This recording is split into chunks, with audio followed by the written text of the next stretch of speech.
Eu disse para vocês que eu ia pro 45, depois de ter passado pelo 42. Porque o que aconteceu? Eu achei, o problema é a familiaridade com o texto. Eu achei que lá que eu não tinha, estava tão bonito que eu não tinha sido barroco. Não, tinha sido barroco o tempo inteiro.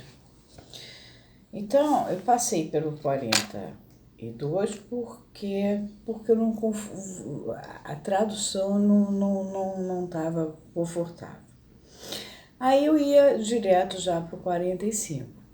Acontece que para passar pelo 45, eu vi que eu ia precisar ter passado muito bem passadinho pelo 43. E aí eu vi que o 43 é bem barroco.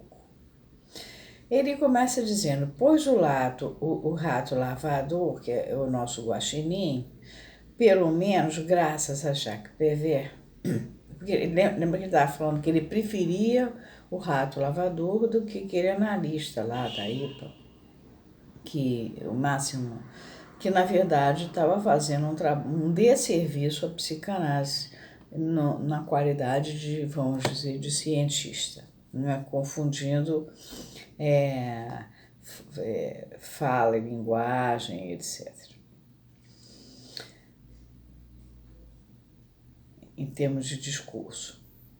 Mas aí no 43, ele aí vem assim, ele vai falar do rato lavador, que graças ao Jacques Prévert entrou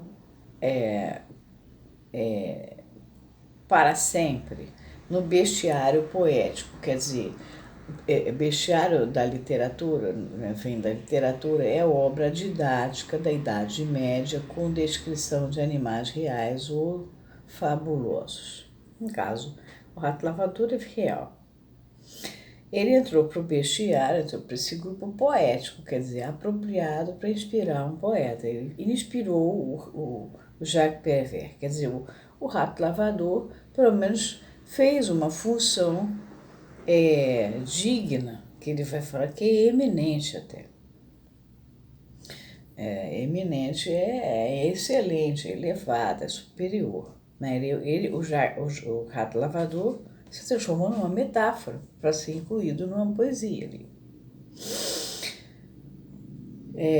E como tal, participa em sua essência de rato lavador, da função eminente do símbolo, que é a metáfora.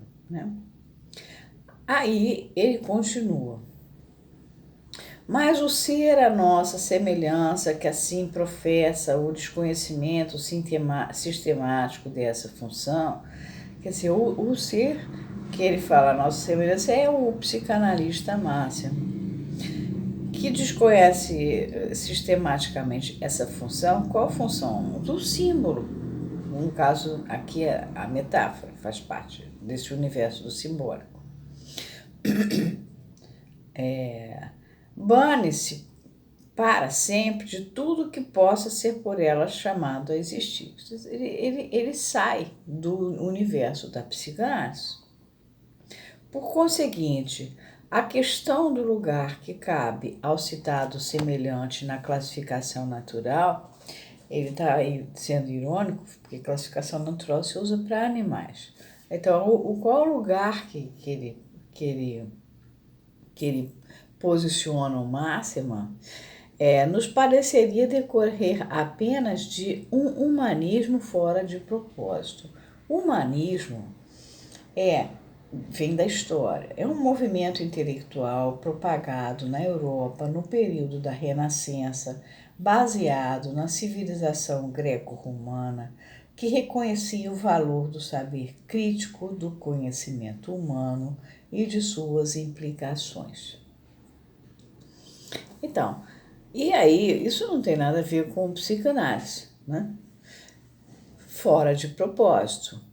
E se seu discurso, ao se cruzar com uma técnica da fala, da qual nós detemos a guarda, quer dizer, quando esse discurso do Máximo se cruzar com o da psicanálise, que é essa técnica da fala da qual nós psicanalistas detemos a fala, não fosse fecundo demais, inclusive gerando nela monstros estéreis.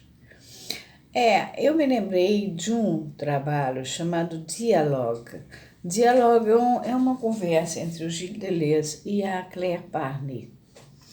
E ela, na conversa com o Gilles Deleuze, é muito interessante esse texto. Ele veio parar na minha mão porque o Gregório Barenblitz deu para uma amiga minha. Mas essa minha amiga, foi psicanalista do IBRAPS na época, chegou uma época que ela não queria mais nada de psicanálise, jogou tudo fora. Eu trabalhava na mesma casa, encontrei tudo no lixo. Eu falei, você se incomoda dela? Ela ia dar para aqueles homens que vendem na rua. Se incomoda de eu escolher aqui o... E encontrei o Dialogue em Xerox. Foi assim que o Dialogue veio parar na minha mão. O Gregório deu para ela não quis, não leu, não estudou, estava coladinho, inclusive o Xerox. E para mim foi um presente. E a Claire Parnet fala pro Deleuze, eu queria me aproximar, eu gosto de me aproximar de um autor e por trás fazer com ele um filho monstro. Quer dizer, você pega um autor e transforma ele numa outra coisa. E na verdade, o Masterman está fazendo monstros estéreis, botando o homem numa situação que não do homem, própria do homem. O homem é um ser da linguagem. Que se saiba, portanto, já que ele também se vangloria de desafiar a censura de antropomorfismo, porque nós somos censurados de fazer antropomorfismo. Antropomorfismo é um ponto de vista, é uma doutrina que busca compreender a realidade através de atribuição de qualidades e comportamentos humanos aos seres inanimados ou racionais. Então ele está fazendo um behaviorismo, que este é o último termo de que nos serviríamos para dizer que ele faz de seu padrão de todas as coisas. Que ele faz de seu ser o padrão de todas as coisas.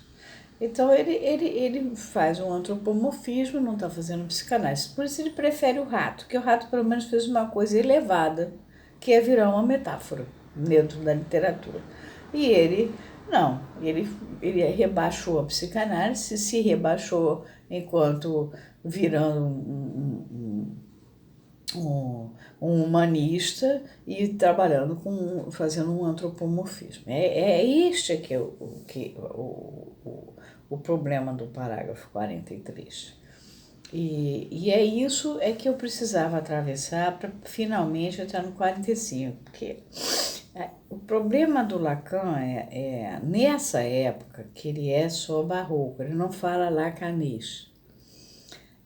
Na verdade, ele não é que ele falou lacanês, é que conforme eu falei para vocês, depois do Joyce Le Symptômes, portanto, depois do seminário 22, quando ele faz a conferência Joyce Le Symptômes, que ele vai descobrir no Joyce aquela capacidade de passar de um lado para o outro e pipitando você, obrigar você a ir de um discurso para o outro, e é bastante desconfortável essa situação, não é confortável.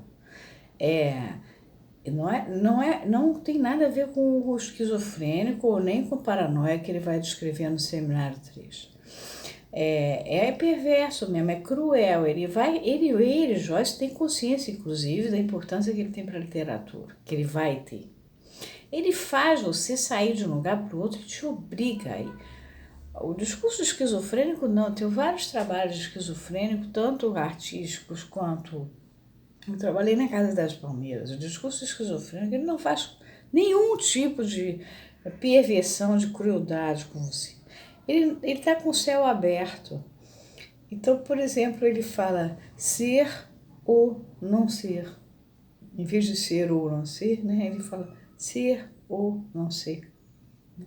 Se ele faz uma arte, você repara que aquela arte, eles trabalham muito com símbolo, por isso que na Casa das Palmeiras a gente tem que estudar muito a simbologia. Porque a maneira como eles exprimem a coisa é toda. Mas em hipótese alguma você vai ver eles te enfiarem num universo pastoso, porco, sujo, pornográfico, cruel. Não, não.